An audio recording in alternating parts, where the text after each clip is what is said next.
Hello बच्चों, कैसे हैं आप। उम्मीद करती हूँ आप बढ़िया और एकदम मज़े में होंगे। तो आइए बच्चों, आज हम शब्द रचना पढ़ेंगे जिसमें हम उपसर्ग और प्रत्यय के बारे में जानेंगे। तो चलिए, उपसर्ग और प्रत्यय को जानने के लिए सबसे पहले हम चित्रों को माध्यम बनाते हैं। हमारे सामने 3 चित्र दिए गए हैं और उनके नीचे जो शब्द हैं, जैसे पहले चित्र में शब्द है सुगंध, दूसरे में दुर्लभ और तीसरे में शब्द है उद्घाटन। तो बच्चों, ये जो शब्द हमारे सामने चित्रों के नीचे दिए गए हैं, ये शब्द हैं जैसे सुगंध, दुर्लभ और उद्घाटन। इनका निर्माण गंध, बल और घाटन शब्दों से पूर्व क्रमशः सु, दुर और उत शब्दांश जुड़कर हुआ है। अतः ये शब्दांश उपसर्ग हैं। अर्थात ऐसे शब्दांश जो मूल शब्दों से पहले जुड़कर नए शब्दों की रचना करते हैं तथा उनके अर्थ को भी बदल देते हैं, उपसर्ग कहलाते हैं। अब इसमें याद रखने वाली बात है कि उपसर्ग सदैव मूल शब्दों से पूर्व जोड़े जाते हैं, यानी कि पहले जुड़ते हैं। उपसर्ग के प्रयोग से मूल शब्द का अर्थ बदल जाता है या उसमें कुछ विशेषता आ जाती है। उपसर्ग का अपना कोई स्वतंत्र अर्थ नहीं होता है तथा इन्हें वाक्य में स्वतंत्र रूप से प्रयोग भी नहीं किया जाता है। आइए अब उपसर्ग के भेद भी जान लें। तो बच्चों, उपसर्ग के 4 भेद होते हैं। पहला है संस्कृत के उपसर्ग, दूसरा हिंदी के उपसर्ग, तीसरा उर्दू के उपसर्ग और चौथा है उपसर्ग की भांति प्रयोग किए जाने वाले संस्कृत के अवयव। आइए एक एक करके इनको विस्तार पूर्वक पढ़ लेते हैं। तो सबसे पहले हम पढ़ेंगे संस्कृत के उपसर्ग के बारे में। तो बच्चों, संस्कृत के उपसर्ग हैं, जैसे उपसर्ग है अ, इसका अर्थ होता है अभाव और निषेध। इससे शब्द बनते हैं अज्ञान, असत्य, अधर्म, अन्याय। अति उपसर्ग का अर्थ है बहुत अधिक और शब्द बनेंगे अतिरिक्त, अतिकाय, अत्याचार, अत्यधिक। अन उपसर्ग का अर्थ है नहीं, अभाव।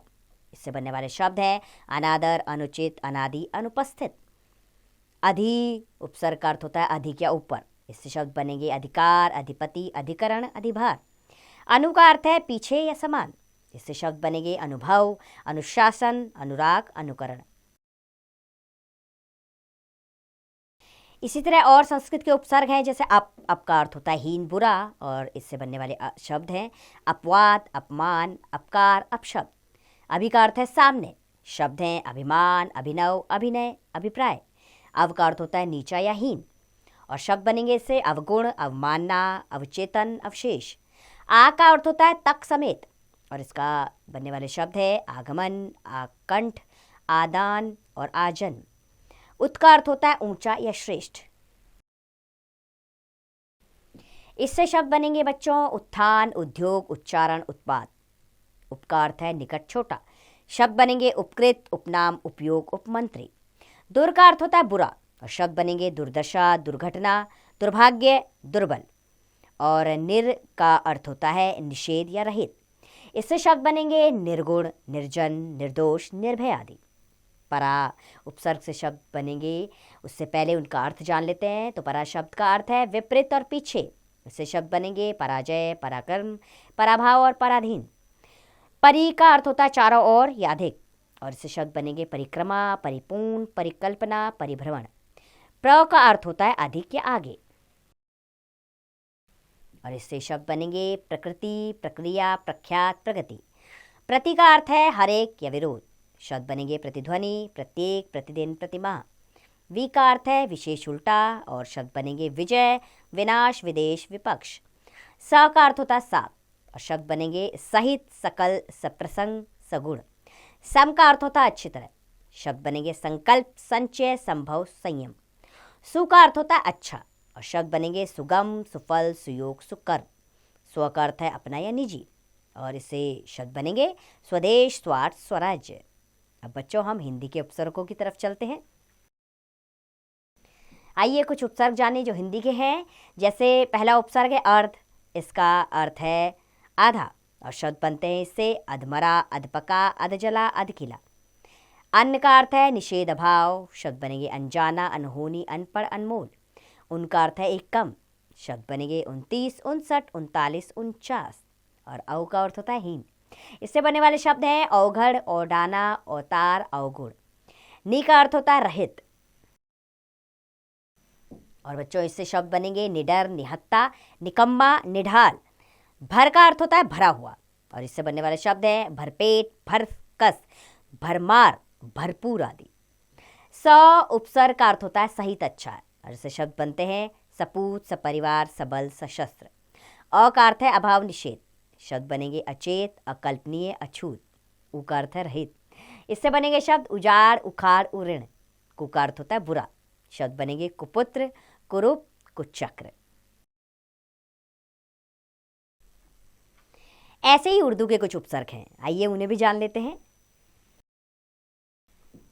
सबसे पहला उपसर्ग है उर्दू का दर। इसका अर्थ होता है मैं, अंदर। इससे शब्द बनेंगे दरअसल, दरमियान, दरकिनार, दरकार। कम का अर्थ होता है थोड़ा, हीन। शब्द बनेंगे कमजोर, कम अक्ल, कम उम्र, कम खर्च। खुश का अर्थ है अच्छा, प्रसन्न।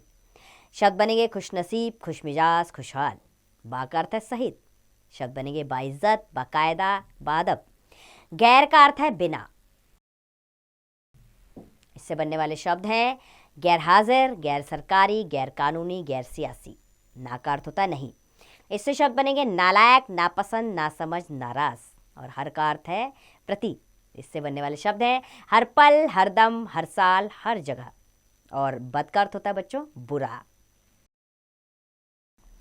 इससे बनने वाले शब्द हैं बच्चों बदनाम, बदसूरत, बदबू और बदकिस्मत।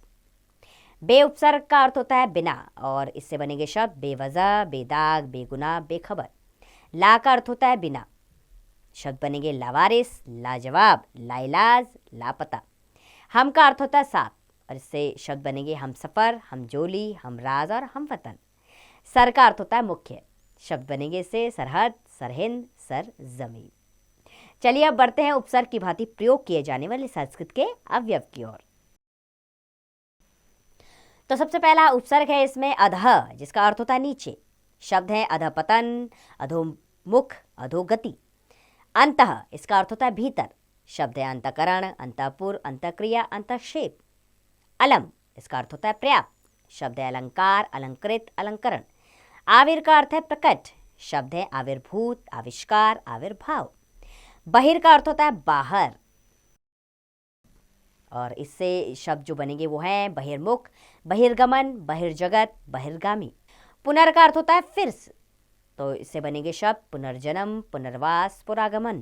पुरा का अर्थ है पहले। इससे बनने वाले शब्द हैं पुरातन, पुरातत्व, पुरालेख, पुराकालीन। सत का अर्थ है अच्छा।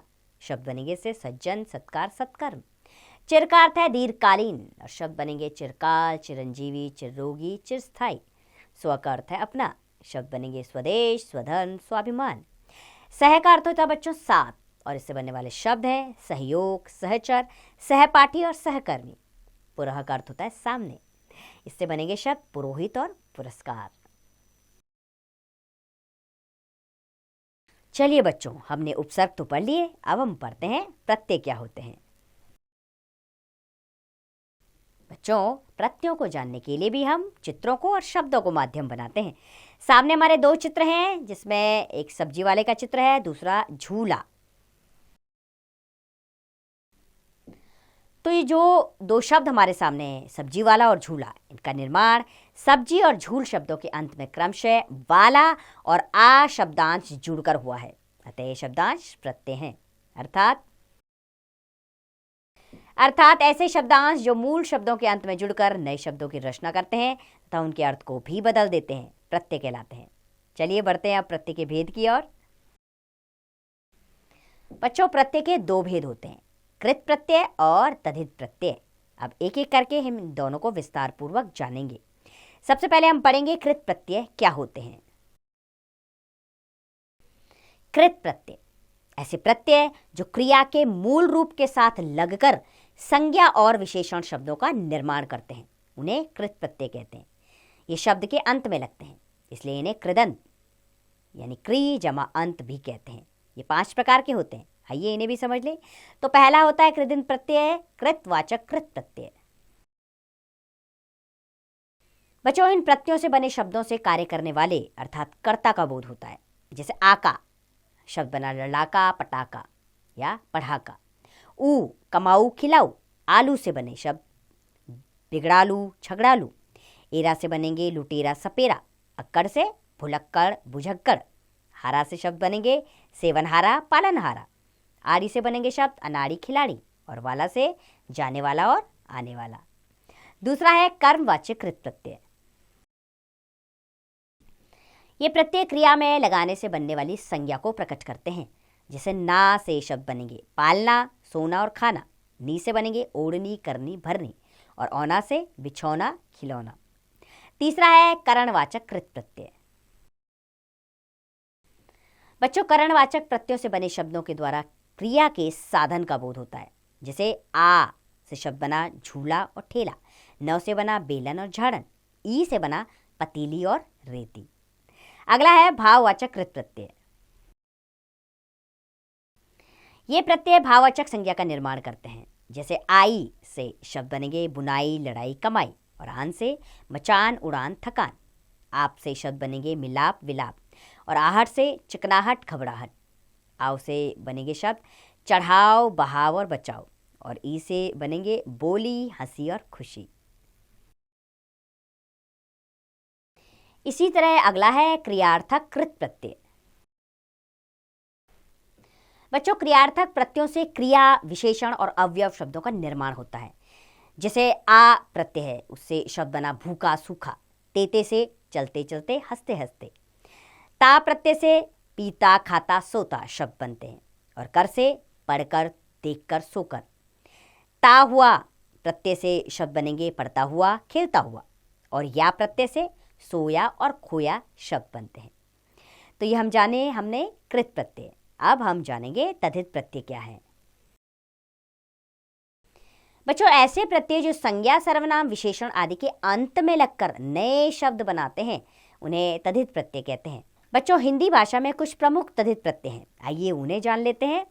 तो सबसे पहले हम पढ़ेंगे कृतवाचक तद्धित प्रत्यय। इसमें कार्य करने वाले का बोध होता है। जैसे ची से बने शब्द मशालची, खजांची। गर से बनेंगे बाजीगर, जादूगर। आर से बनेंगे शब्द कहार, सुनार, लोहार और वाला प्रत्यय से बनेंगे शब्द टोपी वाला और गाड़ी वाला। इया से बना सुखिया, दुखिया और हारा से बना लक्कड़हारा, पनिहारा। कार से बने शब्द हैं चित्रकार और कथाकार और ई से बने शब्द हैं तेली और पुत्री। दूसरा है भाववाचक तद्धित प्रत्यय।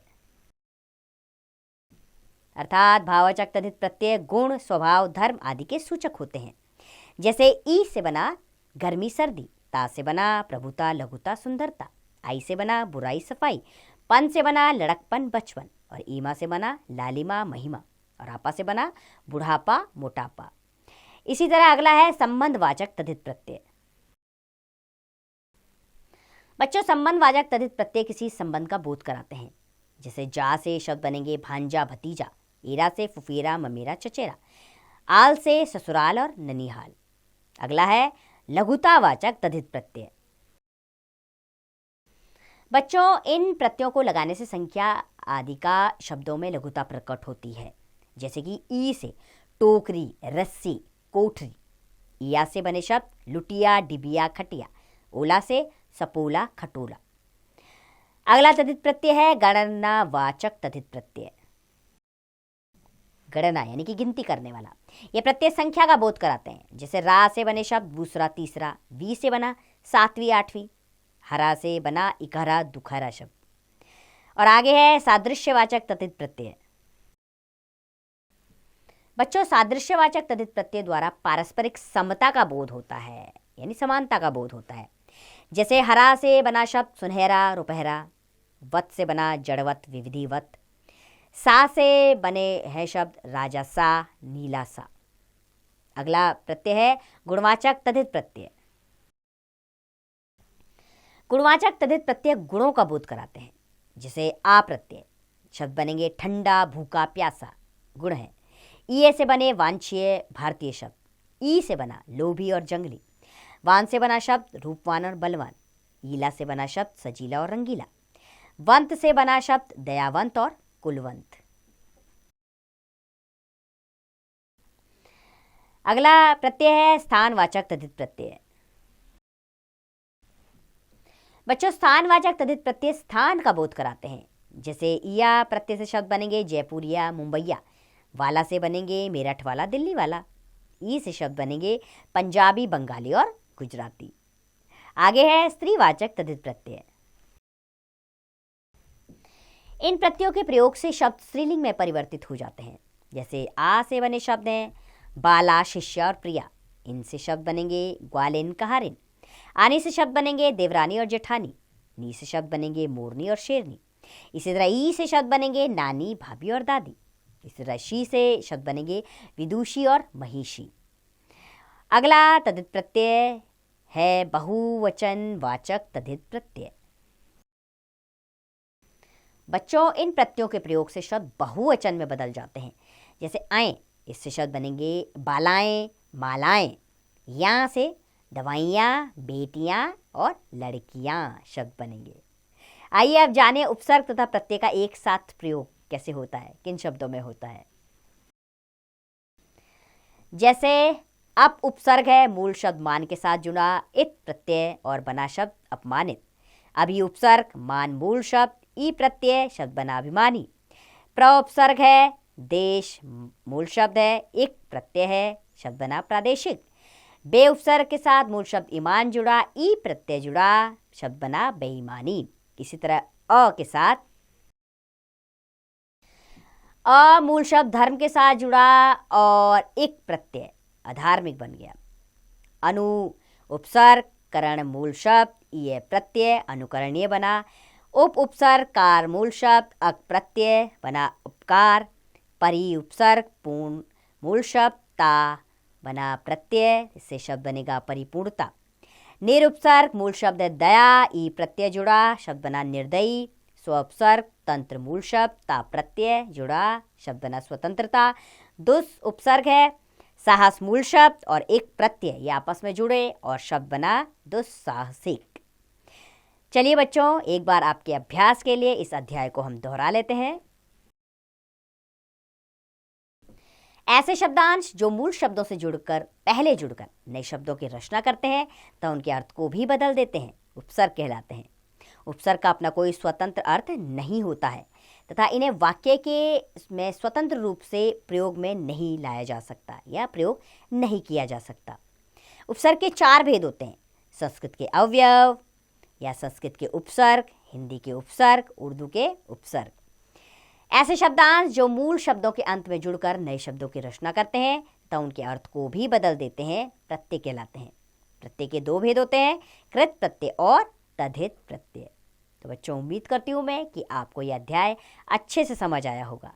आप इसका लगातार अभ्यास कीजिए और आप भी प्रत्ययों से नए नए शब्द बनाने का अभ्यास जारी रखिए और इसका अभ्यास कार्य आप स्वयं कीजिए।